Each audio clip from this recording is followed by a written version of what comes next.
Boa noite, irmãos e irmãs, que a graça e a paz do nosso Senhor e Salvador Jesus Cristo estejam com todos, aqui na igreja, aqueles que nos acompanham também pela transmissão. Vamos continuar em culto, em adoração ao nosso Deus, porque mesmo nesse tempo em que agora aquietaremos o nosso coração para ouvir a instrução do Senhor, continuaremos fazendo isso, em adoração, em espírito e em verdade.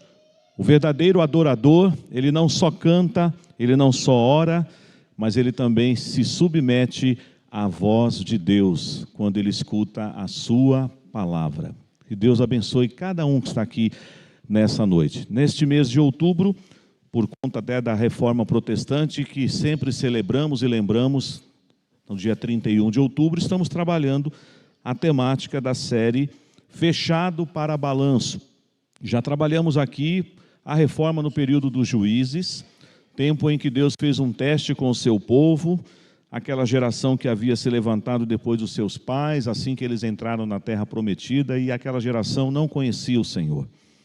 Depois nós vemos no período monárquico, no período dos reis, sobretudo na vida do rei Josias, na semana passada, que no período dos reis Deus também levanta, às vezes, o rei, não só para reinar, governar o povo, mas também para implementar reformas espirituais, como vimos na vida do rei Josias.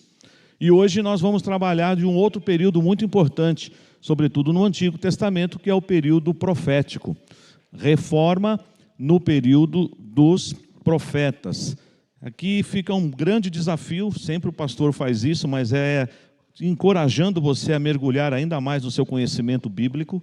Leia os profetas, sejam os profetas maiores, profetas menores. Às vezes você diz, mas é uma mensagem difícil, às vezes, mas é palavra de Deus. E tem exortação para a nossa vida nos dias atuais também. Nós leremos nessa noite, meditaremos no último livro do Antigo Testamento, o livro do profeta Malaquias, no capítulo 1. E nós leremos inicialmente dos versos 6 ao verso 14.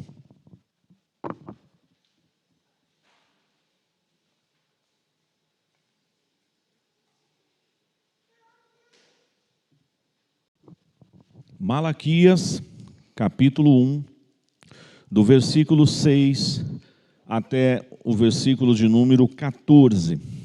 Eu quero convidar a todos para que façamos a leitura todos juntos e mantenha a sua Bíblia aberta ou ligada no formato digital nesta passagem.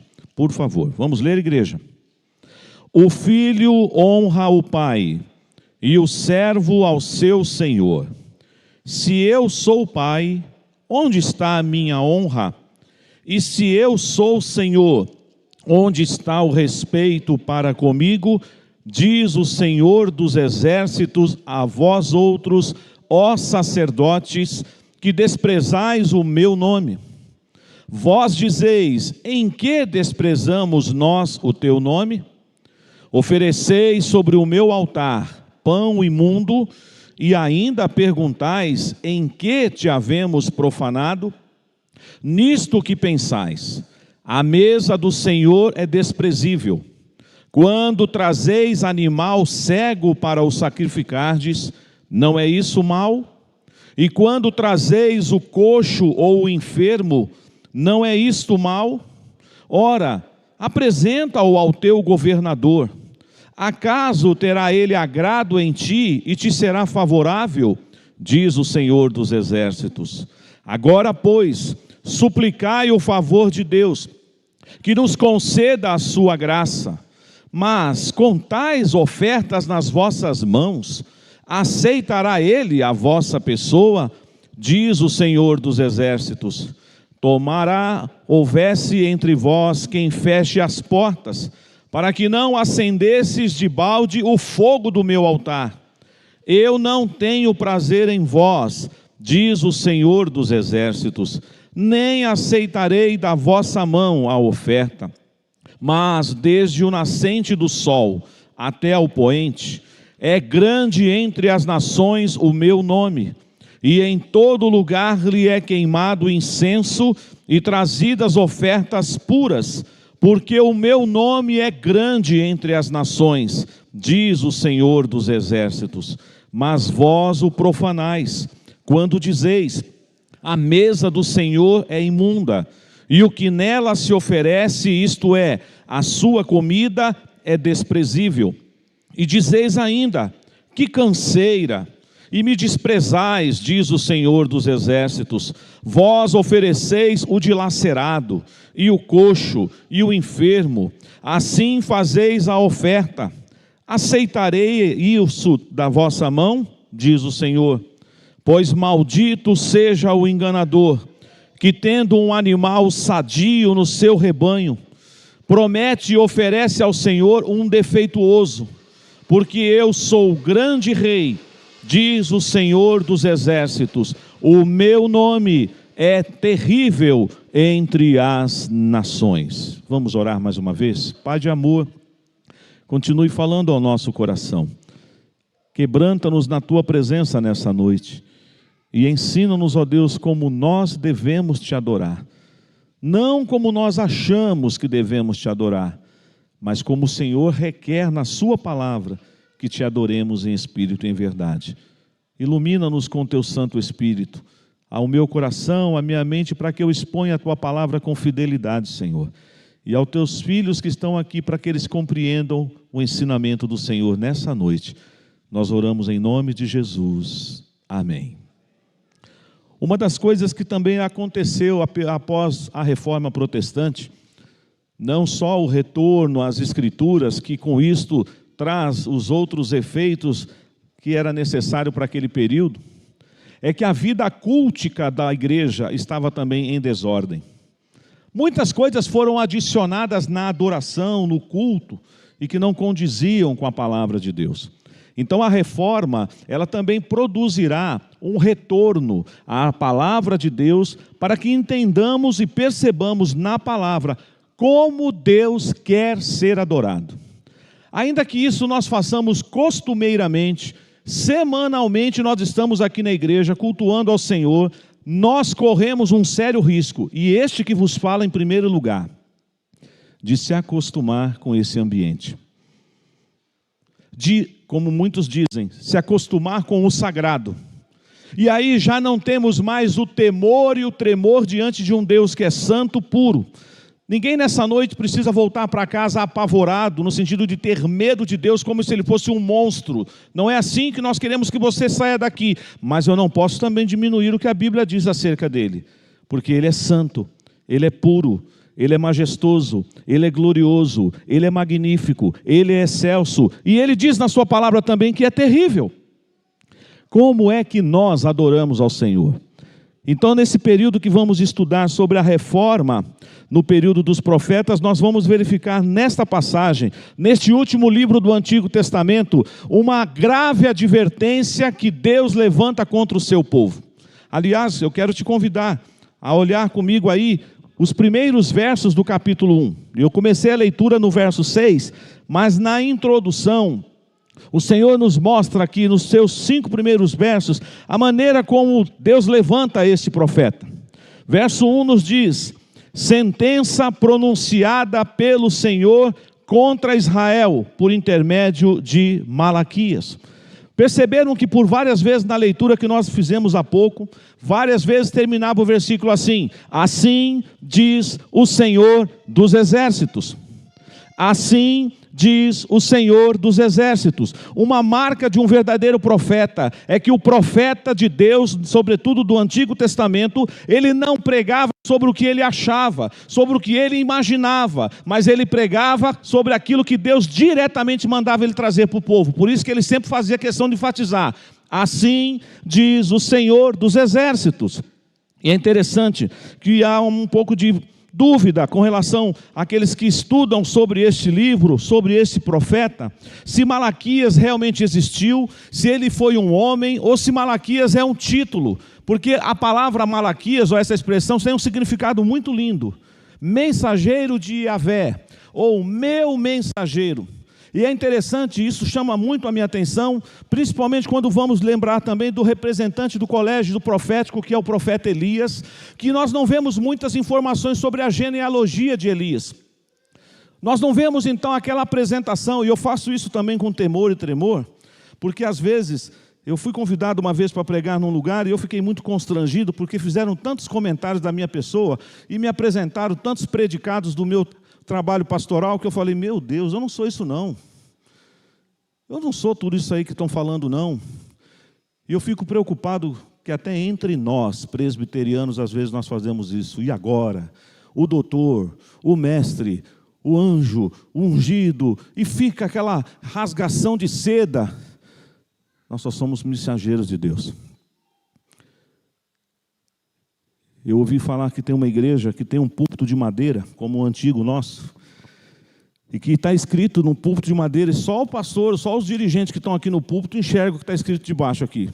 E aquilo foi colocado propositalmente, para o pregador, quando ele for pregar, ele lê, antes de subir no púlpito.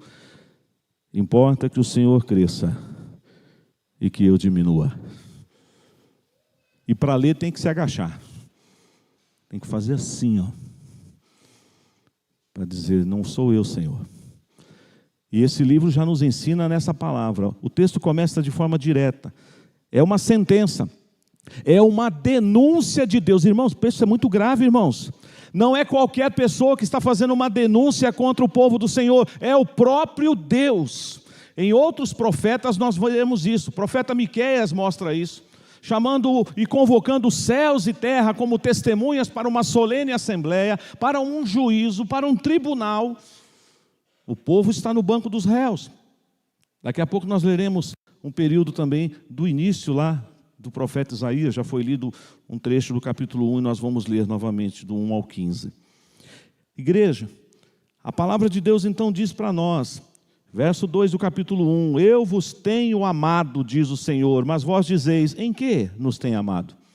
Uma outra característica que você vai perceber se você já estudou o livro do profeta Malaquias, é o cinismo do povo. Conhece gente cínica? Você conhece gente cínica? Gente que você fala uma coisa, eu? Quando? Imagina, eu nunca falei isso.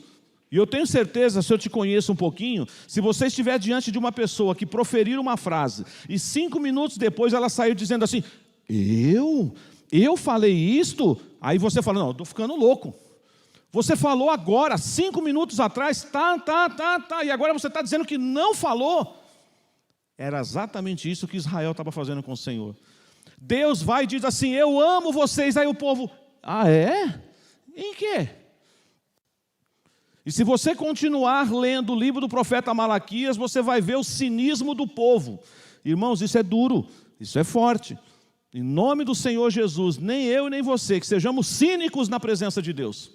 Porque Deus não se agrada disso.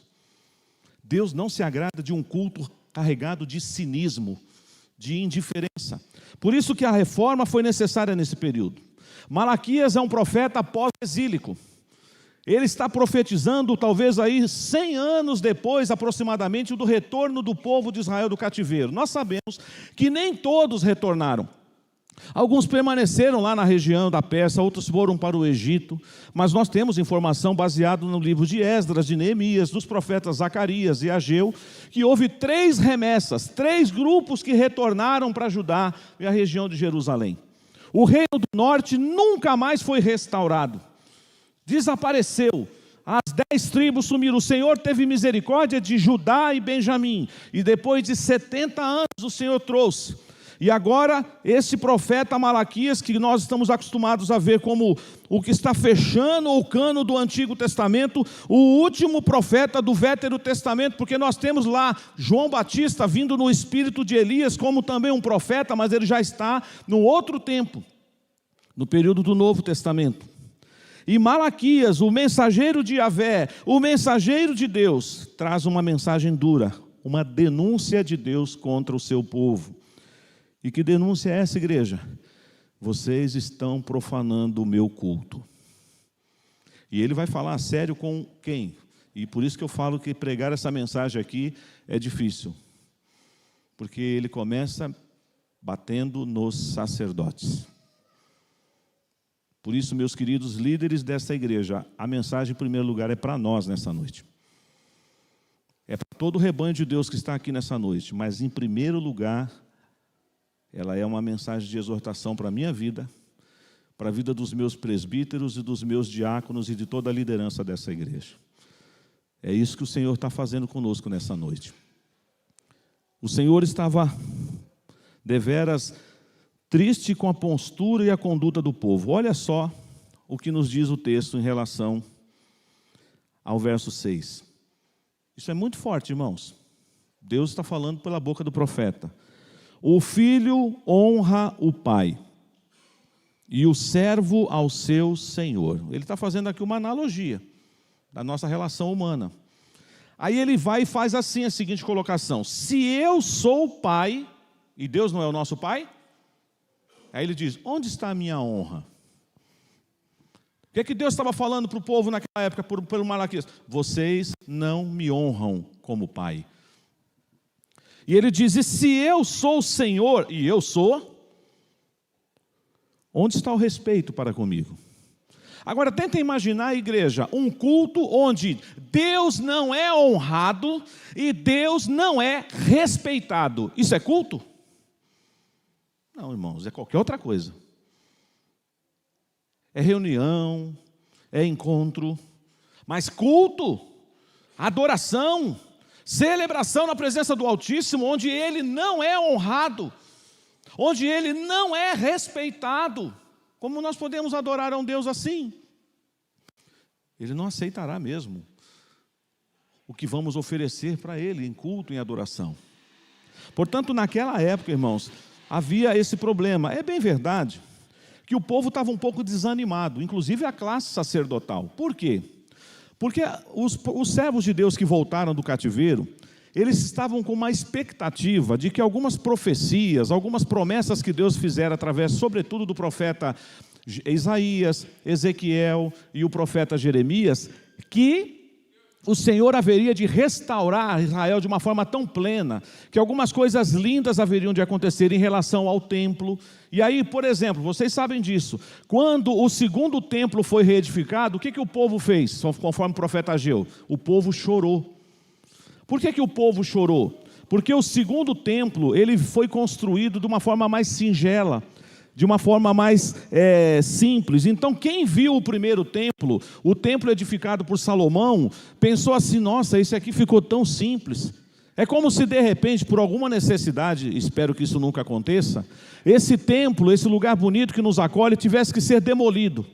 E nós tivéssemos que fazer aqui um simples salão. E aí você volta para a igreja depois dela pronta e fala,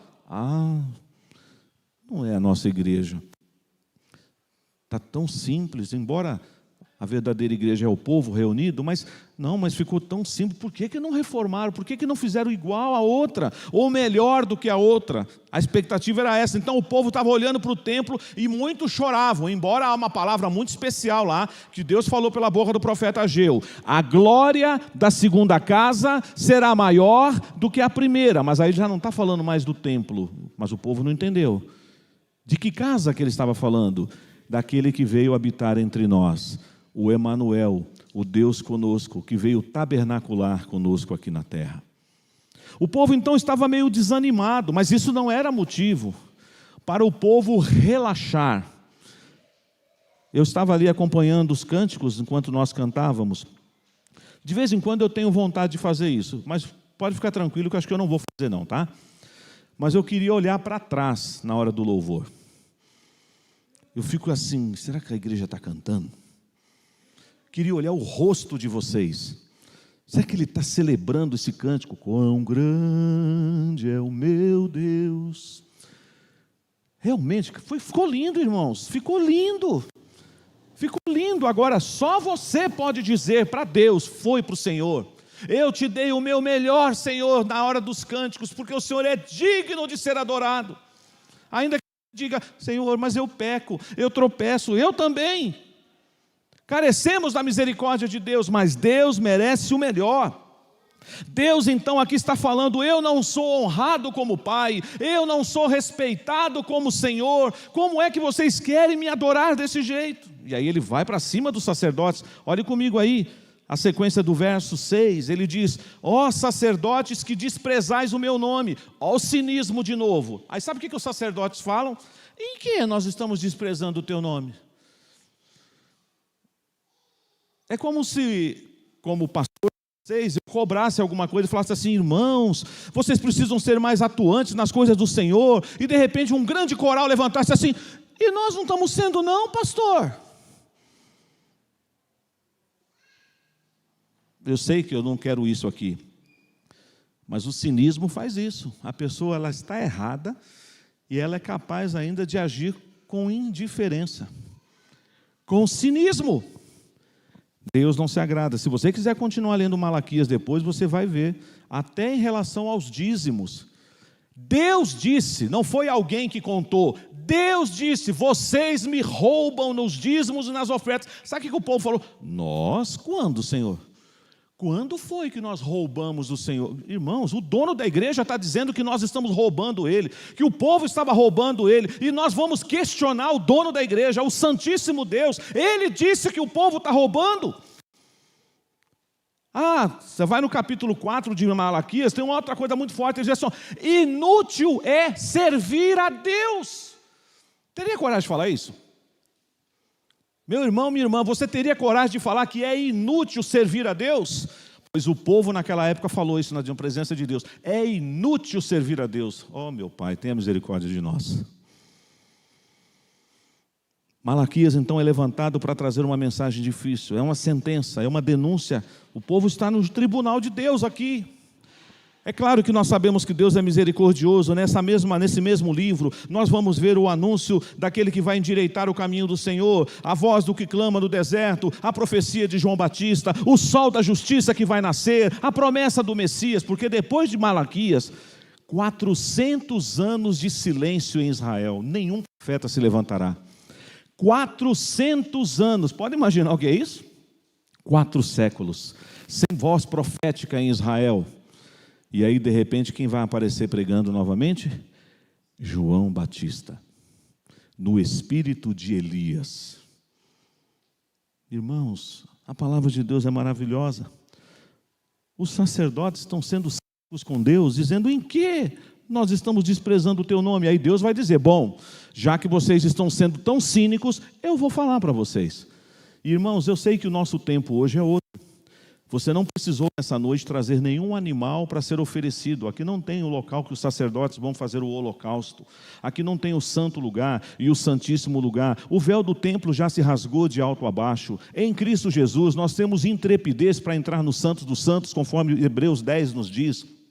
Você deve entrar, mas com um coração sincero e reto. Paulo também, escrevendo aos Romanos, ele diz que o culto racional que agrada a Deus é aquele culto que você se apresenta diante de Deus como sacrifício vivo, santo e agradável a Deus. Sou eu, é você na presença de Deus. Mas os princípios do Antigo Testamento, de Levítico, do Pentateuco, permanecem até hoje na adoração. Deus quer o melhor e Ele merece o melhor.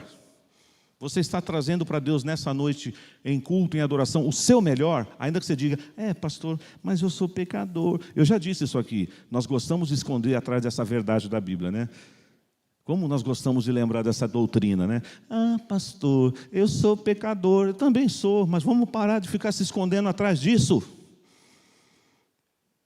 Você precisa entender que você é pecador, sim, que você precisa da misericórdia de Deus todo dia, e ela se renova sobre a sua vida todas as manhãs, mas eu não posso ficar dando essa desculpa a vida inteira. Eu sou pecador, por isso que eu não dou o melhor culto. Eu sou pecador, por isso que eu não leio a Bíblia. Eu sou pecador, por isso que eu não evangelizo. Eu sou pecador, por isso que eu não cuido da minha família. Para de falar isso. Viva uma vida santa na presença de Deus.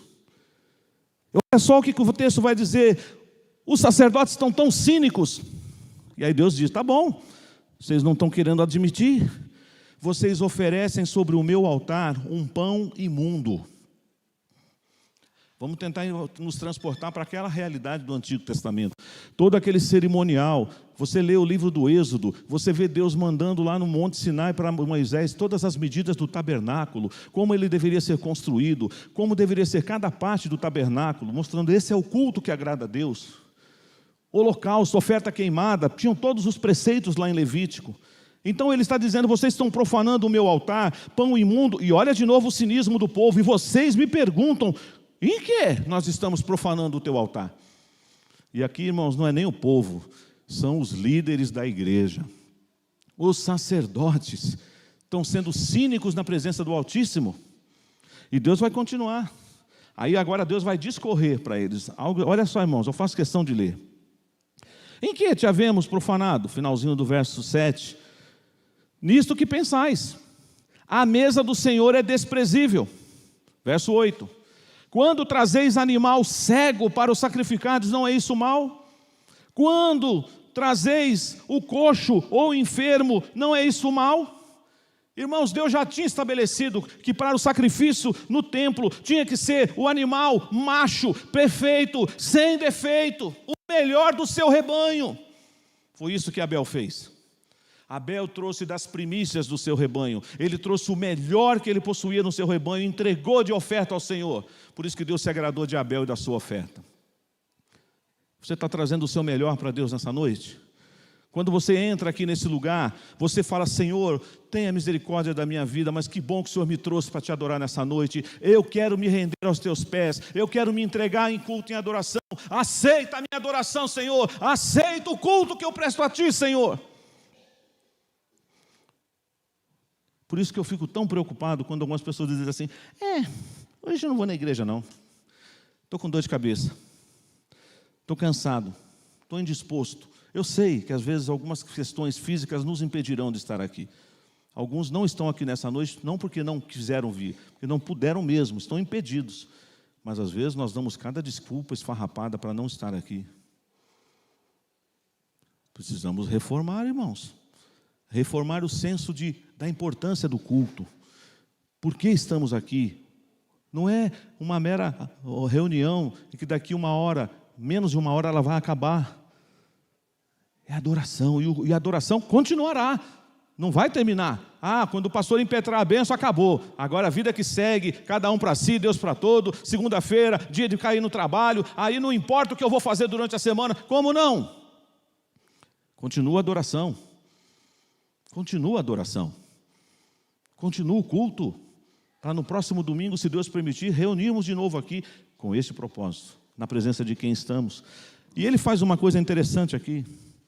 Eu tenho certeza, irmãos, se o governador do estado de São Paulo agora nos convidasse para ir lá no Palácio dos Bandeirantes, por mais que você diga: pastor, eu não ia colocar terno não, eu ia com a roupa que eu tenho, eu não vou gastar dinheiro com o guarda-roupa só porque eu vou na presença do governador. Tudo bem, eu até admito que você pudesse ir com essa roupa que você está aí agora, mas vamos lá, você entraria na presença do governador de qualquer jeito? Estou falando do governador do estado de São Paulo, o nosso governador. Ele te convida para jantar com ele lá no Palácio dos Bandeirantes. Você chegaria lá: fala aí, governador, tudo beleza? E aí, qual é a sua? Qual é o rango hoje aí que a gente vai comer? Você falaria isso para o governador? Por mais que você diga: pastor, eu acho que eu nem iria, porque eu não tenho etiqueta, eu não sei segurar direito os talheres. Mas mesmo que você diz: não, eu vou, você ia ficar cheio de dedos, porque você estava na presença de quem? De uma autoridade. Sabe o que Deus falou aqui para o povo? Vocês teriam coragem de levar um animal cego, coxo e aleijado para o governador?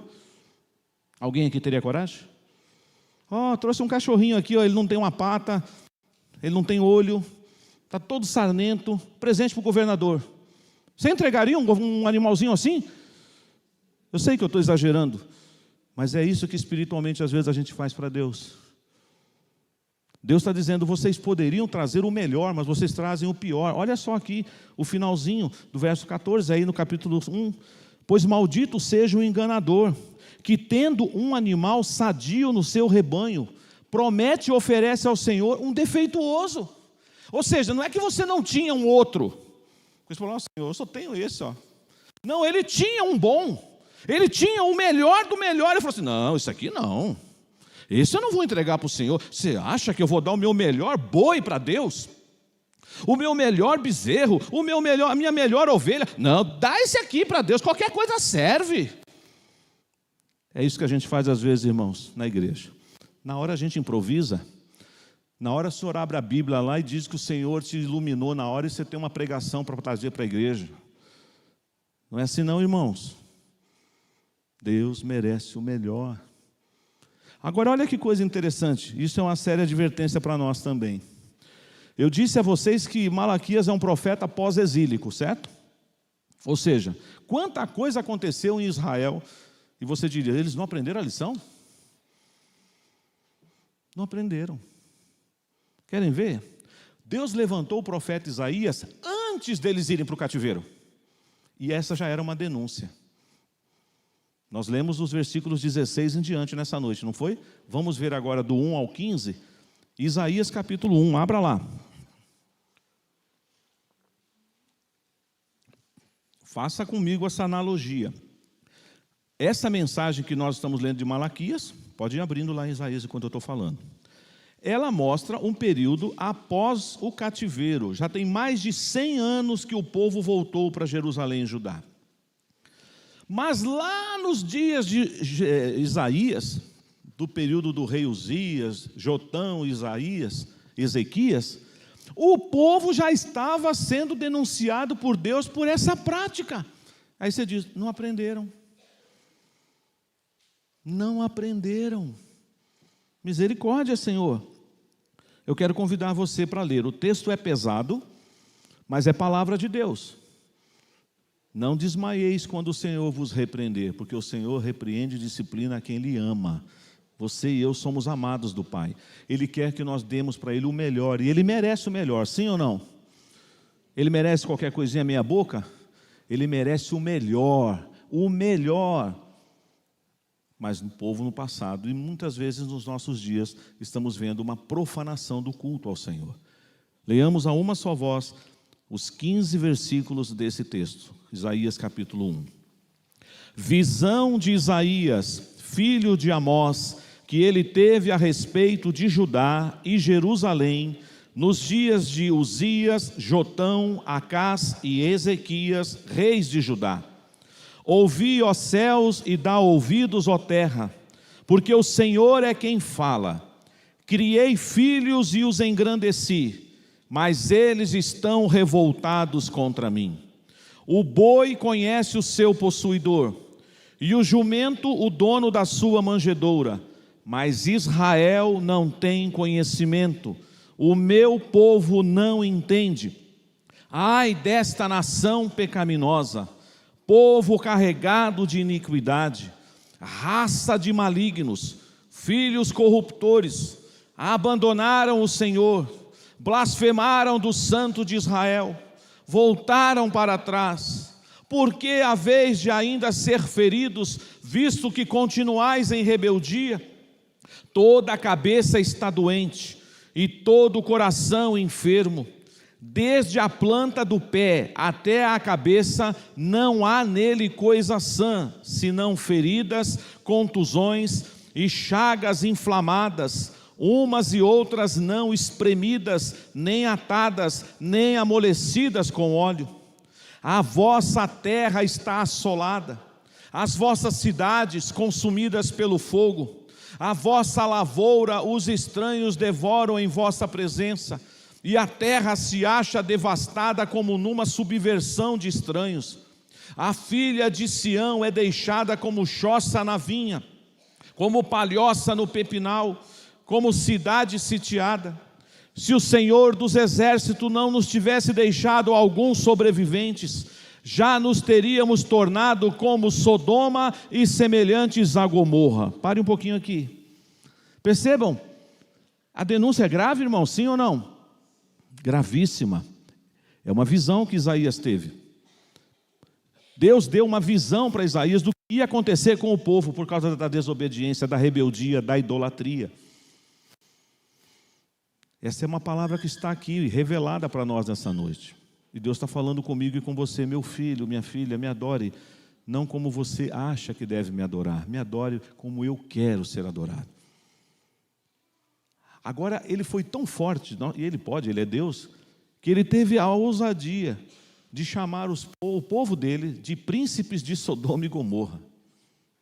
Irmãos, vocês lembram da história de Sodoma e Gomorra? Sodoma e Gomorra existe? Onde está Sodoma e Gomorra? Sumiu. Deus varreu do mapa, porque era uma cidade boazinha, era uma cidade boa, não era? Não era. E Deus agora, para cutucar, falou assim, o que, Senhor? O Senhor está me chamando de príncipe de Sodoma e de príncipe de Gomorra? Para cutucar mesmo, para mexer e mostrar, vocês não são melhores do que eles. Vocês estão incorrendo em erros tão graves quanto os deles. Vamos continuar a leitura agora, do 10 ao 15? Ouvi a palavra do Senhor, vós príncipes de Sodoma, prestai ouvidos à lei do nosso Deus, vós povo de Gomorra. De que me serve a mim a multidão de vossos sacrifícios? Diz o Senhor. Estou farto dos holocaustos de carneiros e da gordura de animais cevados, e não me agrado do sangue de novilhos, nem de cordeiros, nem de bodes. Quando vindes para comparecer perante mim, quem vos requereu só pisardes os meus átrios? Não continueis a trazer ofertas vãs. O incenso é para mim abominação. E também as festas da lua nova, os sábados e as convocações da congregação. Não posso suportar iniquidade associada ao ajuntamento solene. As vossas festas da lua nova e as vossas solenidades, a minha alma as aborrece, já me são pesadas, estou cansado de as sofrer, pelo que quando estendeis a mão, escondo de vós os olhos, sim, quando multiplicais as vossas orações, não as ouço, porque as vossas mãos estão cheias de sangue. O culto que Deus estabeleceu, e que o povo até estava fazendo, o ritual direitinho, traz o animal. Aqui no caso não fala de animal defeituoso, fala que o povo até seguiu o script. Tem sacrifício, tem incenso, tem oferta de manjares, tem orações, mas é tudo da boca para fora. O meu povo me honra apenas de lábios, não de coração. Irmãos, voltemos lá em Malaquias. Agora, algo me chama a atenção. Depois de ele fazer essa comparação, se você teria coragem de se apresentar ao teu governador trazendo uma coisa estragada, aleijada, machucada, defeituosa, se você tivesse que dar um presente ao teu governador, então ele fala, apresenta para o teu governador esse animal cego, caolho, esse animal aí ferido, apresenta, porque é o que você está apresentando na minha presença, e eu sou o Rei dos Reis, eu sou o Senhor dos Senhores, eu sou o Altíssimo Deus. Mas claro, ninguém é louco de fazer isso. Mas por que nós temos tanto respeito a uma autoridade na terra e não temos a reverência devida ao Deus Altíssimo? Eu não estou com isso dizendo que você não deva honrar o rei, que você não deva respeitar as autoridades constituídas. Cuidado, tem muita gente que blasfema. A Bíblia diz para nós não blasfemarmos contra as nossas autoridades, nós devemos orar por elas, ainda que passemos às vezes por situações tristes na história. Mas o problema é que muitas vezes nós estamos desonrando o Rei dos Reis, o governador dos governadores, o Senhor dos Senhores. Agora tem uma coisa que me chama a atenção e que foi dito lá também no texto de Isaías, verso 10. Eu queria que nós lêssemos todos juntos. Vamos ler o versículo 10, Malaquias capítulo 1. Deus está falando isso, irmãos. Olha só, verso 10, vamos lá? Tomara houvesse entre vós quem feche as portas, para que não acendesses de balde o fogo do meu altar. Eu não tenho prazer em vós, diz o Senhor dos exércitos, nem aceitarei da vossa mão a oferta. Deus está dizendo assim, eu gostaria que alguém fechasse as portas da igreja, para ninguém entrar. É quase que Deus falando assim para os seus servos lá no templo, fechem o templo, vocês não são dignos de entrar nos meus átrios, eu não quero mais saber deste culto hipócrita e mentiroso, fechem o templo. Já imaginou se você chegar aqui no próximo domingo e as portas estiverem fechadas? Talvez até usando o tema da série, uma placa assim, ó, fechado para a reforma. O que é? Vocês vão derrubar as paredes, reformar o quê? Não, são as vidas que estão sendo reformadas, os membros estão sendo reformados, o pastor está sendo reformado, os presbíteros estão sendo reformados, os diáconos estão sendo reformados, as mulheres estão sendo reformadas, os jovens estão sendo reformados, os homens estão sendo reformados, todos nós estamos sendo reformados. Fecha a porta da igreja, para que de verdade, igreja, ainda que eu e você tenhamos as nossas limitações, nós rendamos graças ao Senhor, porque Ele é bom, porque a sua misericórdia dura para sempre. Esse texto é uma grave denúncia. O povo estava oferecendo para Deus o pior, e ainda com cinismo, e ainda dizendo, é isso aí que tem, é melhor só aceitar, eu não vou dar coisa boa melhor não, eu tenho sim um boi lá bom, mas eu trouxe o defeituoso, eu trouxe o doente, porque o Senhor merece o boi doente, não o boi que está com saúde. É como se você falasse assim, Senhor, hoje eu cantei só 50%. Eu já vi gente falar isso para mim uma vez. Hoje eu soltei minha voz, pastor, só 50%. Eu falei, como é que é isso? Como é que você consegue medir? Ele falou, é só você modular a voz. Então era para cantar, né? Senhor, Tu és bom, Tua misericórdia é para... Senhor, Tu és bom, Tua misericórdia é para sempre. Senhor, Tu és bom, Tua misericórdia é para sempre. E aí? E se foi o último culto nosso antes de Jesus voltar? Foi o melhor culto que você já participou? Pastor, vamos começar tudo de novo? Vamos, gente, pede para começar tudo de novo. Chama o presbítero Valdir, pede a irmã Roseli para tocar o prelúdio e comecemos o culto de novo. Porque eu agora entendi o recado. E eu não quero ir embora para casa sem dar o meu melhor para Deus. Deus levantou os profetas para denunciar coisas graves no seu povo. É claro que como profetas de Deus, como a Bíblia nos diz, mas eu prego sobre o que está revelado, Deus também está nos alertando. Talvez você diga, mas pastor, eu estou bem, eu vim aqui, o senhor não me conhece, pastor, eu dei o meu melhor para Deus. Amém, meu irmão, eu não estou dizendo que você não deu, você é inteligente, minha irmã, você é inteligente.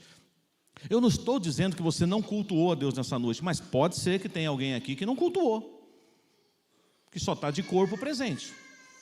Você está aqui, eu estou te vendo, mas Deus está dizendo, eu não aceito não. Eu não te aceito hoje não, porque você está com as suas mãos sujas. E o que a gente tem que fazer quando a gente é indigado assim?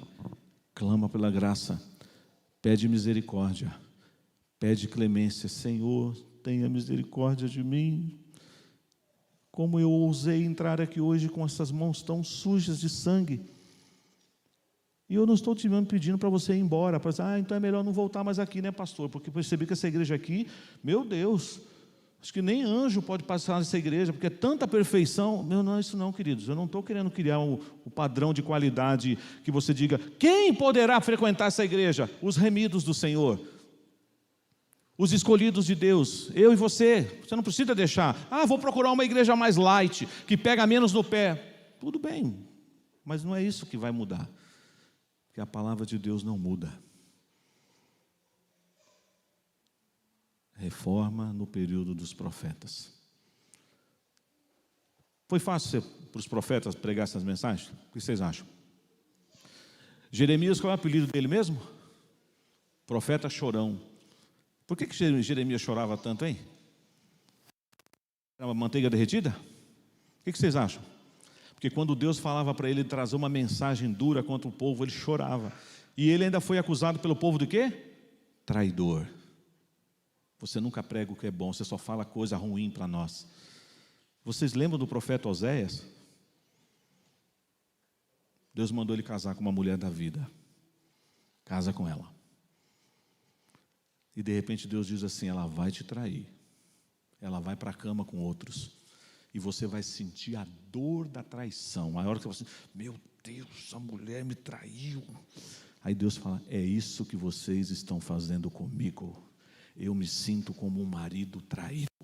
Vocês se prostituem debaixo dos altares de Baal.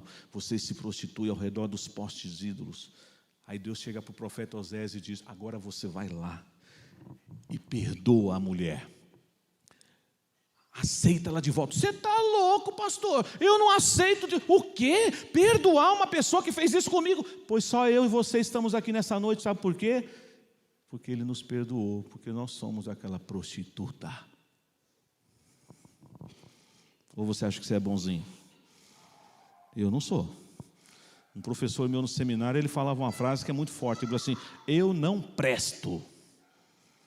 Eu sou um imprestável. Mas em Cristo Jesus eu sou mais que vencedor, Ele me transformou. Uma senhora uma vez me elogiou, falou, você está tão bonito, pastor. Aí eu acho que eu dei uma inflamada assim, né? Gostei do elogio. Ela falou assim: mas se tirar Jesus da sua vida, o senhor é um monstro. Falei: tome, quem mandou eu me empolgar, né? Não deixei ela terminar a frase. Ela falou: você está tão bonito, pastor. E eu, mano, obrigado. Mas se tirar Jesus, aí misericórdia, né? Aí não tem milagre, né? Vamos adorar a Deus de verdade, igreja? Deus está falando comigo e com você nessa noite. Ele é o único que deve ser adorado. Ele é o único que merece o melhor, o melhor. Ofereça para o Senhor o melhor. Talvez nessa noite você diga: pastor, até aqui, antes da mensagem, eu não dei o meu melhor. Mas você pode estar agora atentamente ouvindo essa mensagem. Ainda nós vamos cantar um hino. Você vai orar. Você, antes de sair daqui, você pode se assentar um pouquinho. Não tenha pressa. Vai dar tempo de conversar, cumprimentar os amigos. Mas quem sabe você precisa, antes de tirar os pés deste lugar, ter o seu momento com Deus aí, sentadinho. Senhor, obrigado porque o Senhor me trouxe aqui.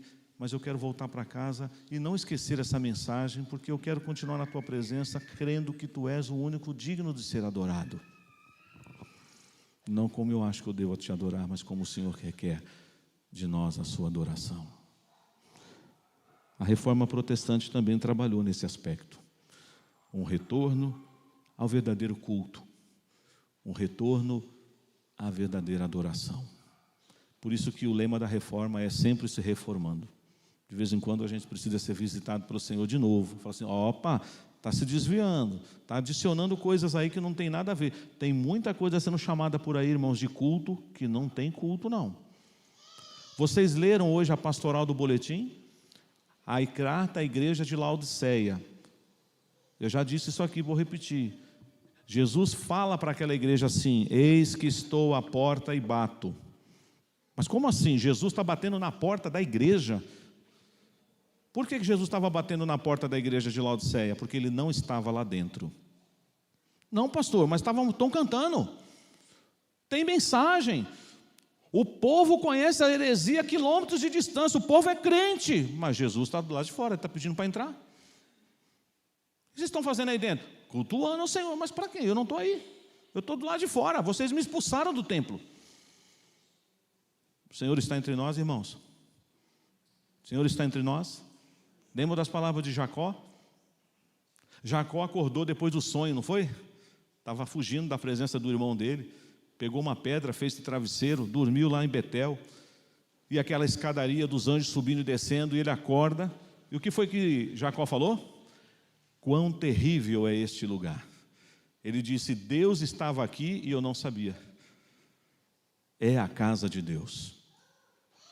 Quando Moisés estava lá pastoreando o rebanho de Jetro, e alguma coisa chamou a sua atenção, tudo bem que os ateus, os cientistas vão dizer que algum produto inflamável saiu do solo, e aquela coisa, né, como se fosse um produto derivado de petróleo, e fez ali ficar fazendo aquela fogueira, como se fosse lá, né, uma coisa que consumindo o gás do petróleo. Eu não creio nada disso não, eu creio que o Senhor pôs fogo na sarça, e ela não se consumia. E imagina eu e você lá chegando perto, e Moisés foi chegando, de repente o Senhor fala: para, Moisés, tira a sandália dos seus pés, porque você está em terra santa. O que é que torna um lugar santo, irmãos? A presença de Deus. Então esse lugar nessa noite é santo, sim ou não? Porque Deus está aqui. Isso é bom demais, não é? É maravilhoso, mas isso também deve colocar a gente no devido lugar. Horrenda coisa é cair na mão do Deus vivo. Malaquias foi um profeta que trouxe uma mensagem dura, uma sentença dura contra Israel. Mas Deus fez isso porque Ele ama o seu povo. E Deus faz isso conosco porque Ele nos ama também. A Ele toda a honra e toda a glória, em nome de Jesus. Amém.